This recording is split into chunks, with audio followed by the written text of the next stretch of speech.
Mis hermanos, les invito a abrir las Biblias, sus Biblias o a encender sus Biblias. En Génesis capítulo 32, también saldrá en las pantallas, hoy utilizaremos la versión de siempre, la Biblia de las Américas. Y vamos a hablar del Jacob lucha con Dios. Jacob lucha con Dios. Una hermana me dijo ahorita, yo nunca he entendido ese pasaje, vamos a ver si hoy lo entiendo. Y yo digo, gracias por la presión. Vamos a ver si hoy lo entendemos el pasaje. Así que la palabra del Señor dice así, versículos 1 y 2 de Génesis 32. Qué bendición ha sido estudiar Génesis. Dice, versículo 1. Y cuando Jacob siguió su camino, los ángeles de Dios le salieron al encuentro. Y al verlo Jacob dijo, este es el campamento de Dios. Por eso le puso a aquel lugar el nombre de Mahanaim. Padre, ayúdanos a entender tu palabra. Ayúdanos a ser edificados por tu palabra. Te lo suplicamos en el nombre de Jesús. Amén. Pueden sentarse, mis hermanos. Yo cumplo 16 años de pastor en esta iglesia ahora en agosto. Falta mucho para agosto. Sí, un par de meses. 16 años. Rafa lleva de pastor en números creo que son 4. En pesos son como 15 o 20 también, ¿verdad? Más o menos. Y hay algo que yo no sabía de la iglesia, de algunos hermanos de la iglesia. Los fanáticos que son de la lucha libre. Yo no sabía eso. Yo no sabía eso hasta que Roberto llegó a la iglesia. De verdad que yo no lo sabía.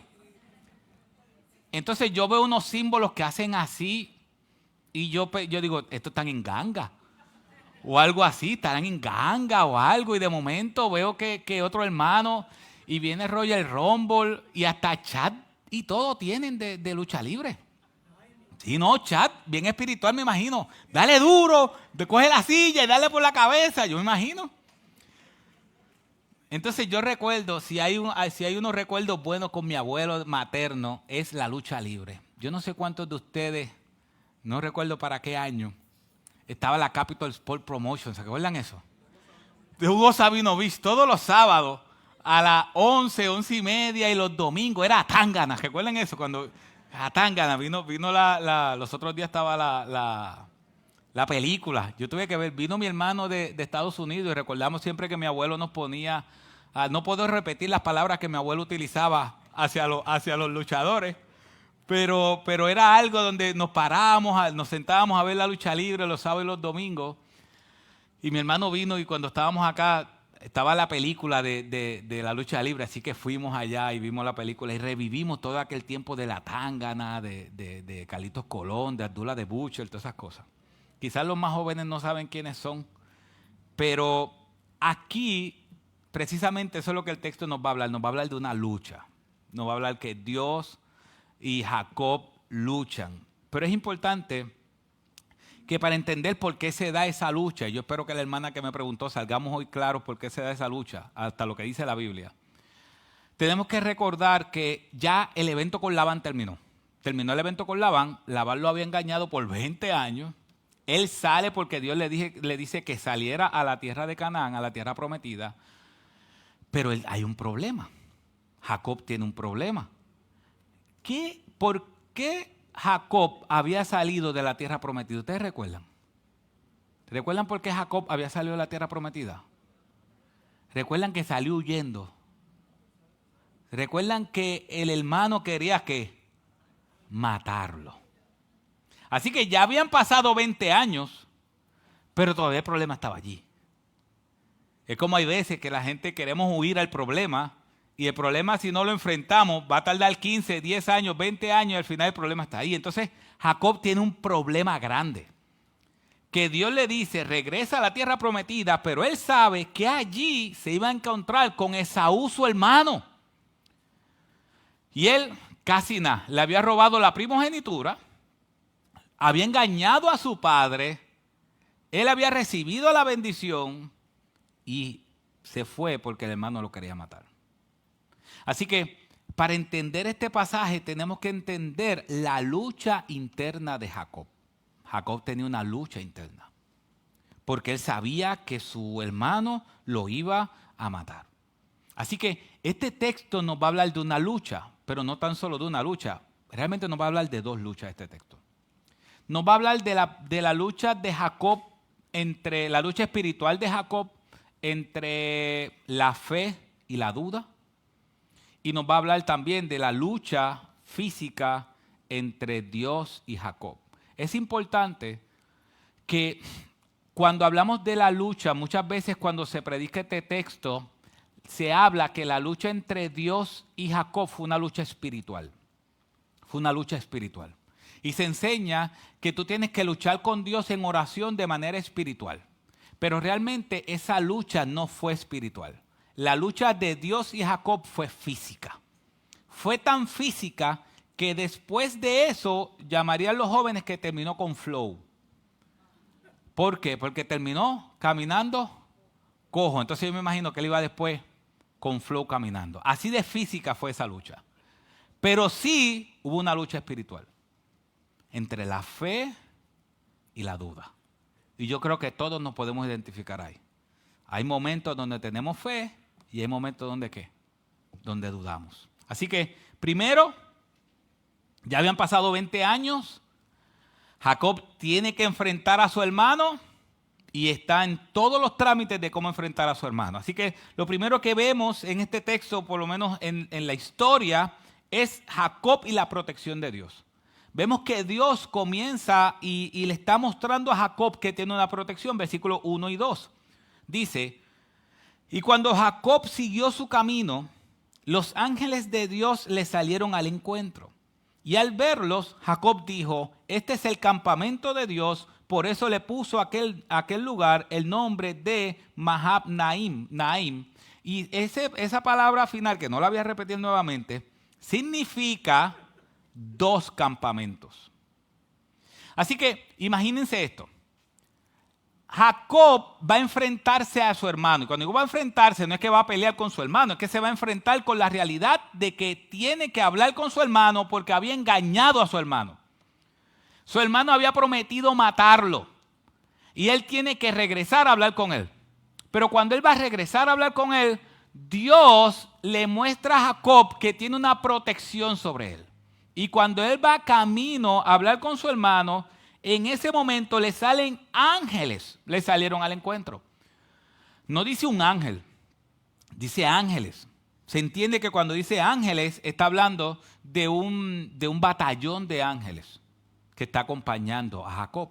Así que imaginen ese evento, Jacob estaba con miedo, pero de momento ve ángeles preparados para la batalla junto con él. Y él le llama a aquel lugar 2 campamentos. ¿Cuáles 2 campamentos? El campamento que tenía Jacob. ¿Y cuál era el otro campamento? El de los ángeles. Así que él le llama a eso 2 campamentos. Así que vemos, dentro de todo, vemos a Jacob y vemos a Dios protegiendo a Jacob. Pero no es suficiente. Y después el texto nos enseña cómo Jacob clama a Dios. Nosotros podríamos entender que al ver ángeles podría ser suficiente para él tener fuerza, para él ser valiente. Pero no. Si nosotros vemos, después Jacob termina clamando a Dios y dice, y eso es de los versículos 3 en adelante, miremos este evento. Entonces Jacob envió mensajeros delante de sí a su hermano Esaú, a la tierra de Seir, región de Edom. Y les dio órdenes diciendo, así diréis al Señor Esaú, así dice tu siervo Jacob, he morado con Labán y allí me he quedado hasta ahora. Esto es una comitiva que envía a Jacob a hablar con Esaú, su hermano, antes de él llegar. Tengo bueyes, asnos y rebaños, siervos y siervas. Y envió a avisar a mi señor para hallar gracia ante sus ojos. Aquí vemos a Jacob, y esa palabra hallar gracia significa que Jacob sabe que lo hizo mal. Y está en ese proceso de decirle a su hermano, hey, yo lo hice mal. Así que el versículo 5 dice, y los mensajeros regresaron a Jacob diciendo, hay problemas.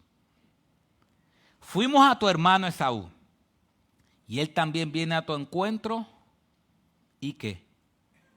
Y 400 hombres con él. se entiende que los que Jacob envió el mensaje no llegaron. Tan pronto vieron los 400 hombres, ¿qué hicieron? Regresaron. Así que imagínense eso. Jacob ve el ejército de ángeles con él, envía comitiva diciéndole a su hermano, lo hice mal, pero después le dicen que vienen 400 personas, 400 hombres de guerra a encontrarse con Jacob. Y dice el versículo 7, entonces Jacob tuvo ¿qué? Mucho temor. Y dividió la gente que estaba con él, y las ovejas, las vacas, los camellos en 2 campamentos. Y dijo, si Esaú viene a un campamento y lo ataca, entonces el campamento que queda escapará. Ahí está la lucha espiritual. ¿Por qué ahí está la lucha espiritual? Porque Dios, ¿qué le había mostrado Dios en el versículo 1? Que había ángeles cuidándolo. Pero cuando él escuchó a las 400 personas, que venían 400 personas, ¿qué pasó con su alma? Tuvo miedo. Entonces, a veces pasa lo mismo con nosotros. Nosotros sabemos que Dios está protegiendo nuestras vidas, pero en los momentos de situaciones difíciles viene la duda a nuestra mente. Eso pasa constantemente. Y cuando hablamos de la lucha, que es la lucha espiritual que está presentando aquí, algo importante, mis hermanos, es que si tú eres creyente, escucha bien, porque he escuchado esto en algunos momentos en otros lugares. Escucha bien, si tú eres creyente, Satanás no te puede poner nada en la mente. Escucha bien. Si tú eres creyente, Satanás no puede meterse en tu mente. No puede. Si eres creyente. Él puede externamente, o los demonios externamente pueden provocar que tú llegues a pensamientos por medio de las circunstancias exteriores. Pero si tú eres creyente, Satanás nunca va a poder entrar a tu mente. Nunca.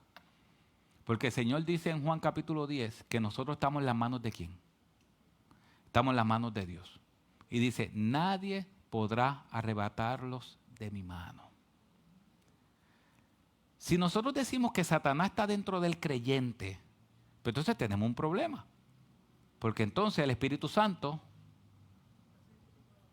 salió para que Satanás entre. El creyente tiene el Espíritu Santo, ¿cierto? Y dice Efesios que el Espíritu Santo está ¿qué?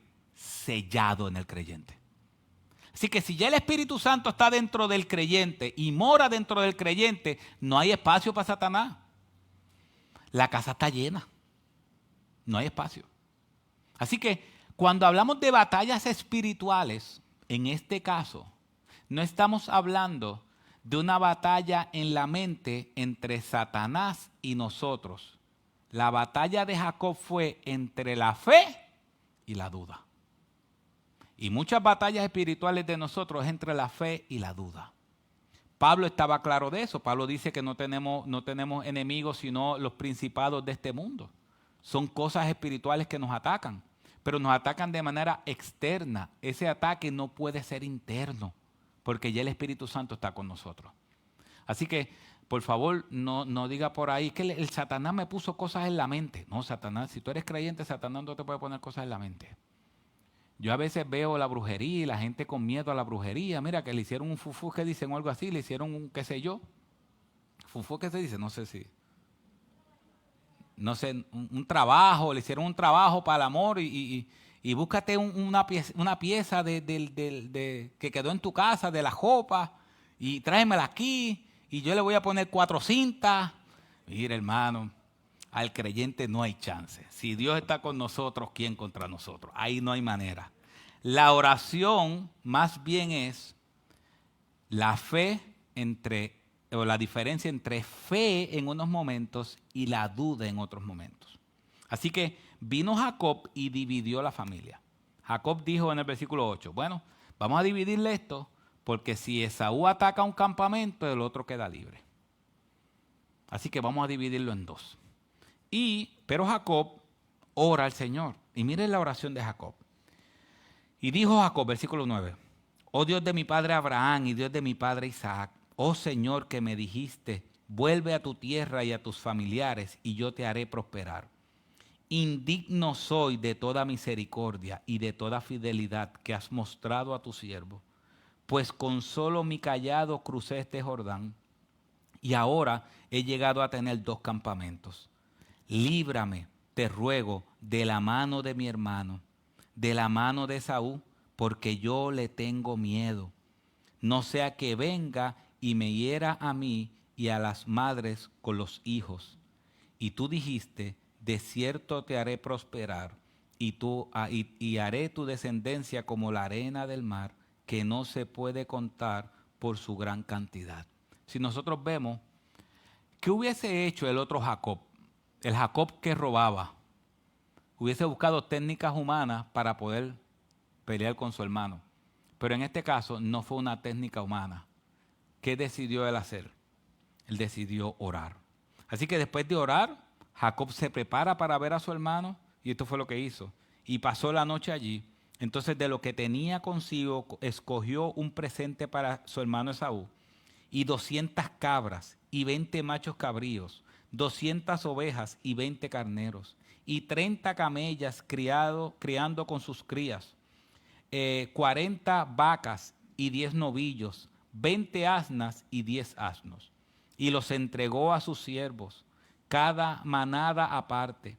Y dijo a su siervo, pasad delante de mí y poned un buen espacio entre la manada y manada. Ordenó al primero diciendo, cuando mi hermano Esaú te encuentre y te pregunte diciendo, ¿de quién eres y a dónde vas? ¿Y de quién son estos animales que van delante de ti? Entonces responderás, son de tu siervo Jacob. Es un presente enviado a mi señor Esaú, y he aquí, él también viene detrás de nosotros.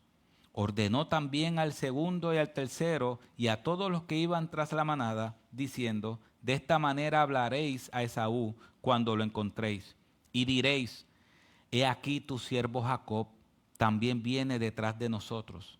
Pues dijo, lo apaciguaré con el presente que va delante de mí, y después veré su rostro, quizás me acepte. Si ustedes ven, él está en una actitud de arrepentimiento. Él dice, yo lo hice mal. Y aquí dice, apaciguaré.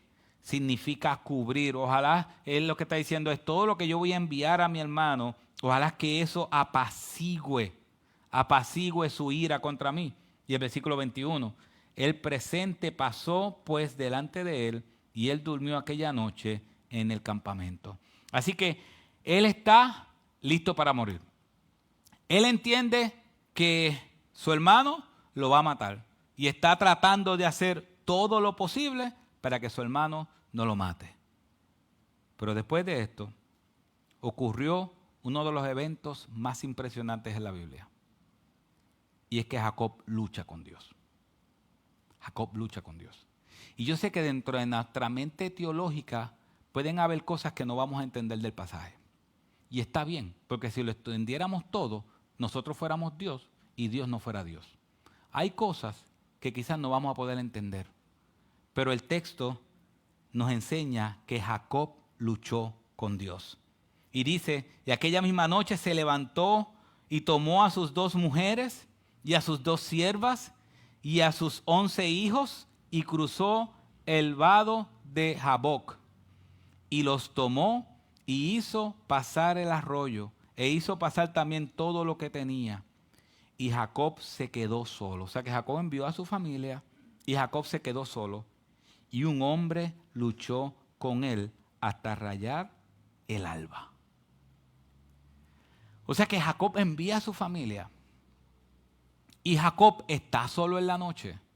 Y fíjense que ese texto no dice que Jacob tuvo un sueño. Ese texto no dice que Jacob tuvo un sueño. Mucha gente piensa que eso fue un sueño. Eso no fue un sueño. Simplemente dice Jacob se quedó solo y un hombre luchó con él hasta rayar el alba. Jacob estaba acostumbrado a luchar. ¿Qué dijo su mamá cuando le dijo al Señor, Señor, mira, haz algo con esto porque estos 2 se pasan luchando aún desde el vientre? Jacob estaba acostumbrado a luchar y en este momento Jacob está luchando. y luchó toda la noche. ¿Cómo fue esa lucha? No sabemos cómo se fue esa lucha. No sabemos, pero sí luchó toda la noche. Y dice el versículo 25, cuando vio que no había prevalecido contra Jacob, lo tocó en la coyuntura del muslo y se dislocó la coyuntura del muslo de Jacob mientras luchaba con él. ¿Qué significa eso? Yo no sé. No sé, porque dice, cuando vio que no había prevalecido contra Jacob. Jacob no sabe que está peleando con Dios. Vas a ver eventualmente que fue Dios el que peleó con Jacob. ¿Cómo es posible que Dios batalle con Jacob y Jacob gane? ¿Cómo es eso posible? No sé. No sé cómo es eso posible. Pero mira lo impresionante es. Jacob batalló con Dios. Aparentemente, entre comillas, Jacob ganó. Pero ¿qué hizo ese hombre que estaba batallando con él? Le dislocó la coyuntura. Entonces, ¿quién tenía más poder? ¿El hombre que estaba luchando con él o Jacob? Así que el hombre que estaba luchando con él tenía más poder que Jacob. Pero sin embargo, hasta cierto punto dice el texto que Jacob ganó. Entonces, ¿cómo es eso posible? Tony Mérida dice, y lo señalo a él, Tony Mérida dijo que Dios es tan misericordioso e ilustró eso como cuando tiene hijos pequeños y aquellos que son fanáticos de la lucha libre luchan con su hijo y si tiran al piso y su hijo levanta la pierna y comienza 1, 2, 3 y le gana. ¿Quién tiene más poder? ¿El papá o el nene pequeño? El papá. ¿Pero qué hizo el papá? Lo dejó ganar. Eso es lo que Tony Mérida entiende que pasó ahí. Al final, el texto dice que Jacob prevaleció, pero salió cojo. Salió cojo. Entonces, dice el versículo 26, entonces el hombre dijo, suéltame, porque ya va a salir el sol. Pero Jacob respondió, no te soltaré si no me bendices. Ya aquí Jacob sabe, cuando sintió el dolor, ya él se dio cuenta que no estaba luchando con cualquiera. Él se dio cuenta que estaba luchando con Dios. Y aquí Jacob hace una petición. No te soltaré si no me bendices. Jacob siempre luchó por la bendición. Desde que nació luchó por la bendición. Por querer la bendición, engañó a su hermano. ¿Recuerdan? Con un plato de lenteja. Por querer la bendición, engañó a su papá. Habían pasado 20 años, pero en la mente de Jacob todavía estaba ¿qué tema? La bendición. Pero esta vez no la roba. ¿Qué hace esta vez? La pide. Y no se la pide a cualquiera. Se la pide a Dios mismo. Y el versículo 27 dice, y él le dijo, ¿cómo te llamas? Y él respondió, Jacob. Y el hombre dijo, ya no será tu nombre Jacob. Versículo 28, ya no será tu nombre Jacob, sino, ¿cuál es? Israel. Porque has luchado con Dios y con los hombres y has prevalecido. No sé si puede poner el versículo, ahí está el versículo 28. Y has prevalecido. Esa palabra prevalecido significa ha seguido existiendo. Ha seguido existiendo. Pero la primera que dice que él ganó, yo la busqué en hebreo, la busqué en todo a ver si significaba otra cosa. No, pero significa literalmente que ganó. Pero en esta, lo que Dios le está diciendo, porque has luchado con Dios y con los hombres y has seguido existiendo. Has seguido existiendo. Entonces, Es impresionante. Y el versículo 30 dice, Jacob le puso a aquel lugar el nombre Peniel, porque dijo, he visto a Dios cara a cara, ¿y qué? Y ha sido preservada mi vida. Por eso, cuando él dice, ha sido preservada mi vida, podemos entender lo que significa que él prevaleció. Que él prevaleció significa que él quedó vivo. Y él mismo está sorprendido de haber quedado vivo. Porque se supone que todo el que vea a Dios, ¿qué pase? Muera. Por eso se entiende que es una teofanía. Se entiende que es el Cristo preencarnado que estuvo allí peleando con Jacob. Pero Jacob sabía que era algo especial lo que había pasado.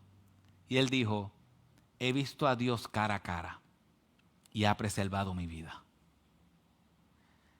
Entonces dice el versículo 31, y le salió el sol al cruzar Peniel y cojeaba de su muslo. Y él cogió toda la vida. Y por eso hasta hoy los hijos de Israel no comen el tendón de la cadera que está en la coyuntura del muslo, porque el hombre tocó la coyuntura del muslo de Jacob y el tendón de la cadera.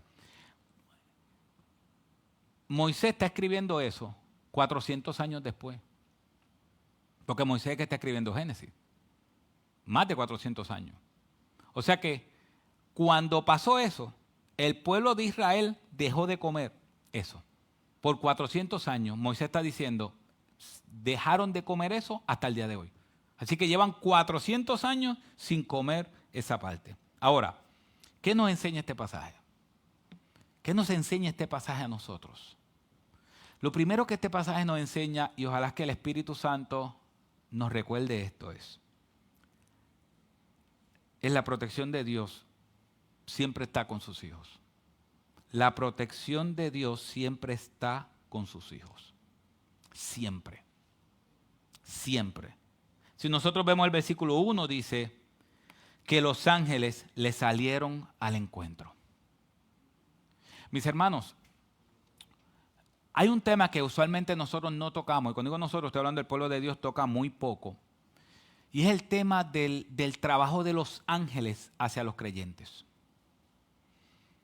A veces nosotros no nos damos cuenta que hay ángeles y que Dios ha utilizado ángeles en algunos momentos indicados o algunos momentos de la vida de los creyentes para su defensa. Aquí Jacob, Dios le está diciendo a Jacob, recuerden que Jacob iba a enfrentar a su hermano, Jacob tenía miedo y Dios le mostró un ejército de ángeles que lo estaban protegiendo. Otro evento así, que yo sé que es muy conocido, es el segundo libro de Reyes, capítulo 6, versículo 16. Ahí nosotros vemos a Eliseo, que van a atacar a Eliseo, y Eliseo solamente está solo con un siervo. Y Eliseo está tranquilo.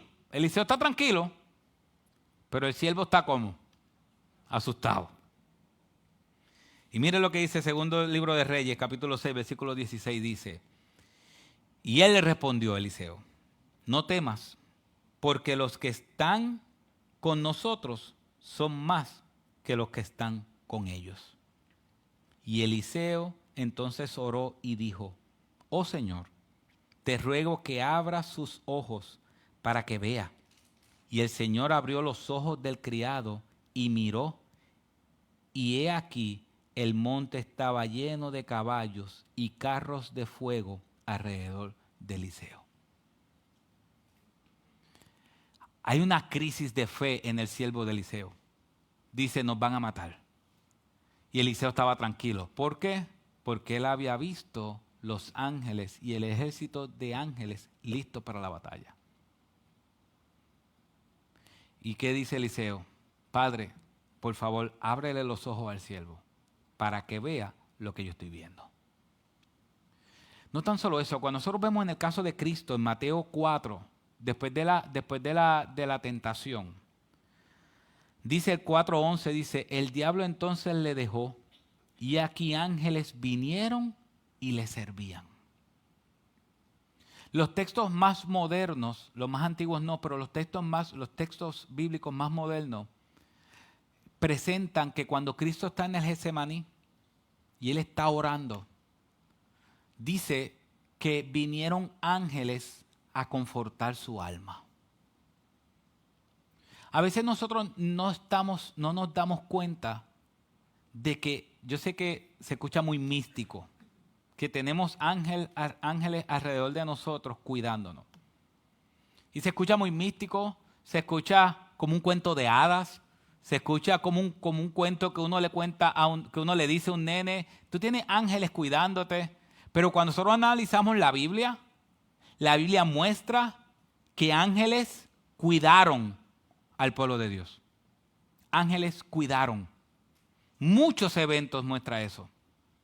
Y nosotros no se nos debe olvidar eso. La protección de Dios siempre está con sus hijos. Y cuando es necesario, Dios va a utilizar ángeles para rescatarnos de ciertas cosas. Él lo va a hacer. Lo hizo, lo hace y lo seguirá haciendo. Aunque nosotros no veamos esos ángeles. Nosotros no tenemos que verlos. Dios es el que los envía. Entonces nunca nos olvidemos de eso. La Biblia dice en Romanos que si Dios entregó a su único Hijo por nosotros, ¿cómo no nos dará juntamente con Él todas las cosas? Si Dios estuvo dispuesto a darnos lo más importante para Él, que es Cristo, ¿cómo no nos dará juntamente con eso todas las cosas?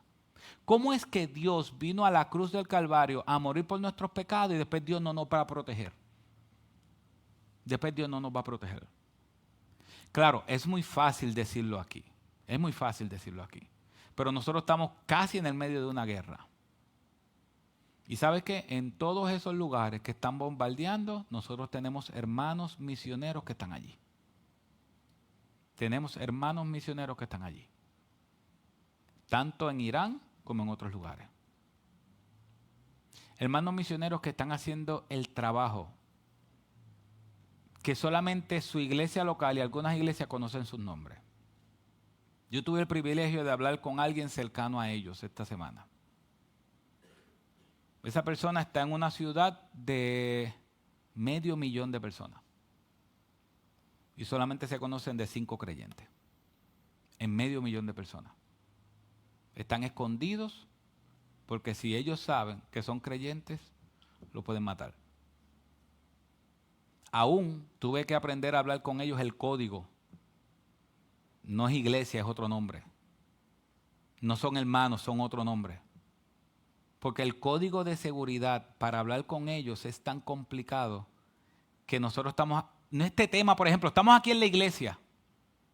Cuando uno habla con ellos no se puede decir iglesia. Por ejemplo, en una yo dije, cuando vayan los pastores, y después me di cuenta, ay, no son los pastores, tienen otro nombre.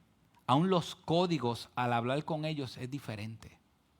Así que cuando nosotros hablamos de aquí que Dios nos protege, estamos hablando quizás de que Dios nos cuida, nos protege de ciertos peligros, de ciertas cosas, pero hay otras personas que solamente descansan en esta protección de Dios. A veces nosotros no descansamos en la protección de Dios, a veces nosotros descansamos en nuestra propia fuerza. Pero Dios nos está diciendo, yo los protejo. Y si hoy tú estás aquí, es porque Dios te protegió. Y aún, cuando por siglos los creyentes han muerto por causa de Cristo, no significa que Dios no los protegió. Significa que llegó el momento donde Dios dijo, quiero que estén en mi presencia. Y estar en su presencia es mejor que estar aquí. Mis hermanos, nunca se nos olvide eso. Nunca se nos olvide que Dios nos protege. Es como el mismo David dijo, soy viejo y he sido joven y no he visto justo desamparado ni su simiente que mendigue pan. Nuestro Dios es un Dios verdadero. ¿Sabes qué también nos dice este texto? Que la batalla espiritual es entre la fe y la duda. Este texto nos enseña que la batalla espiritual es entre la fe y la duda. Siempre vamos a estar batallando. Si vemos el versículo 7, dice con mucho temor. Si vemos el versículo 11, él le dice, tengo miedo. La fe y la duda siempre van a estar ahí. Dios va a poder presentar todo. Hablando con alguien esta semana, me recordó cuando el profeta saca a todos derrota a 600 sacerdotes de Baal y después salió huyendo de una mujer. No estoy diciendo que la mujer es peor que los 600 sacerdotes de Baal. No estoy diciendo eso. Así que, hermanos, no digan amén. Hay esposa mirando al esposo a ver si reacciona. Pero lo que estoy diciendo es que en nuestra vida cotidiana, van a haber momentos donde nuestra fe va a estar acá arriba. Nuestra confianza en Dios va a estar acá arriba. Y van a haber momentos en nuestra vida cristiana que nuestra fe en Dios, lamentablemente, ¿dónde va a estar? Acá abajo. Entonces tenemos que entender que es parte de la vida cristiana y que la verdadera batalla espiritual no se da, muchas veces no se da contra Satanás, se da entre la fe y la duda. ¿Qué le dijo el Señor a cada rato a sus discípulos? Hombres de poca fe. Y hombres de poca fe. Hombres de poca fe. Mis hermanos, la batalla espiritual se da en la mente. ¿Y qué dice la Biblia? Que aunque el espíritu está dispuesto, la carne es débil. Pero Dios nos dará la fuerza para hacerlo. Dios nos dará la fuerza para vivir por fe y no por ver, como dice el apóstol Pablo. Tercero, la oración es vital en la batalla espiritual. La oración es vital en la batalla espiritual. Si nosotros analizamos la oración que él hizo, yo no recuerdo si Jacob anteriormente había hecho una oración a Dios. Yo creo que es la primera oración que él hace, por lo menos que está escrita. No creo que él haya orado antes, por lo menos que yo recuerde, en todo lo que llevamos hasta ahora, creo que él no ha orado antes. Creo que es la primera vez que él ora, creo. Y dice, versículo 10, indigno soy de toda tu misericordia. Él está reconociendo que no es nadie, que todo lo que tiene lo tiene por misericordia de Dios, pero también le está siendo honesto a Dios. Mira el versículo 11. Dice, porque yo le tengo miedo, no sea que venga y me hiera a mí y a las madres con los hijos. Si ustedes ven, él está derramando su alma con Dios. Es impresionante porque cuando vemos a Jacob luchando con Dios después, es una respuesta a esa oración. Él está diciendo, yo tengo miedo y estoy buscándote a ti para que tú me ayudes. Hay veces que en los momentos de necesidad nosotros no oramos tanto. En los momentos de prueba no oramos tanto. Y este texto nos enseña que la oración es vital. La oración nos fortalece. La oración no nos fortalece, déjame coger eso. Dios nos fortalece por medio de la oración. Porque hay oraciones vacías. Pero cuando uno está derramando su corazón delante de Dios, honestamente, Dios hace algo. Mira lo que dice un autor. Un autor, Baldwin, dijo esto. Cuando todo está en juego, mira lo que dice, cuando todo está en juego, pasarse una noche orando no es una carga, sino un salvavidas. Cuando está todo en juego, pasarse una noche orando no es una carga, es un salvavidas. Entonces, es importante que este hombre de Dios nos está enseñando que la oración es vital. La oración es vital cuando estamos en guerra espiritual. Y último, un encuentro transformador con Dios. Este texto nos enseña que hubo un encuentro transformador con Dios. Dice el versículo 24 del 32. Jacob se quedó solo y un hombre luchó con él hasta rayar el alba. No había más nadie con Jacob. Jacob estaba solo. Porque un encuentro con Dios es un encuentro personal. Jacob se encontró personalmente con Dios. Pero nosotros sabemos que lo más seguro quien estaba allí era una cristofanía. O sea que Jacob tuvo un encuentro personal con el Cristo preencarnado. Y no tan solo tuvo un encuentro personal. Jacob tuvo una necesidad. Si vemos el versículo 26 dice, entonces el hombre dijo, suéltame porque raye el alba. Pero Jacob respondió, no te soltaré, sino que me bendices. ¿Por qué Jacob está diciendo, no te voy a soltar hasta que no me bendiga? Porque Jacob reconoció que tenía una necesidad. Y esa necesidad él trató de llenarla. Él trató de robarla, él trató de llenarla por su propia fuerza. Pero se dio cuenta que solamente una persona puede bendecirlo, y es Dios. Así que él reconoció una necesidad. Necesitaba algo espiritual. Miren esto. El texto me dice que Jacob vivía acomodadamente. Jacob tenía de todo. Tenía siervos, camellos. Jacob tenía todo. Bueno, si ustedes ven el regalo que le regala 200 de estos, 300 de estos, 100 de estos, Jacob tenía un montón de cosas. Todo lo físico Jacob lo tenía. Pero le faltaba ¿qué? Una bendición espiritual. ¿Por qué? Porque podemos tenerlo todo y a la misma vez no tener nada. Podemos físicamente tenerlo todo y nuestro corazón está al igual de vacío. Él necesitaba una bendición. Él necesitaba reconocer que necesitaba algo. Y vemos después una transformación total. Mire el versículo 27. Imaginemos esto. Jacob estaba entrado en años. Ya habían pasado 20 años, no sé, quizás tenía 50 años, quizás 55 años, no sé cuánto tenía. Pero tenía más de 30 y 40 años, tenía más. ¿Qué significa el nombre Jacob? Usurpador. Imagínate que tu nombre sea usurpador.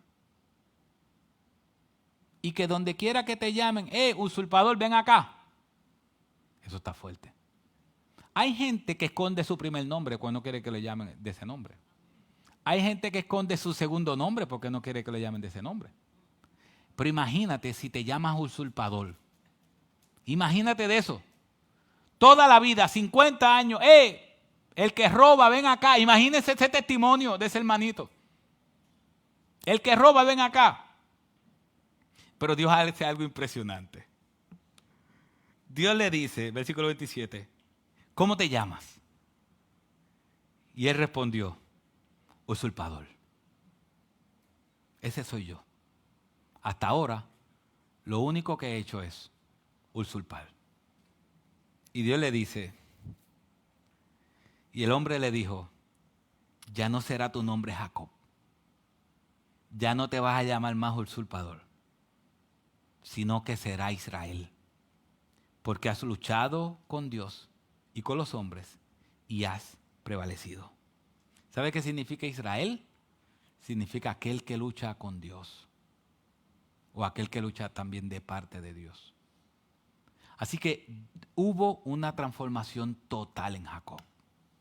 Jacob reconoció que su alma necesitaba una bendición.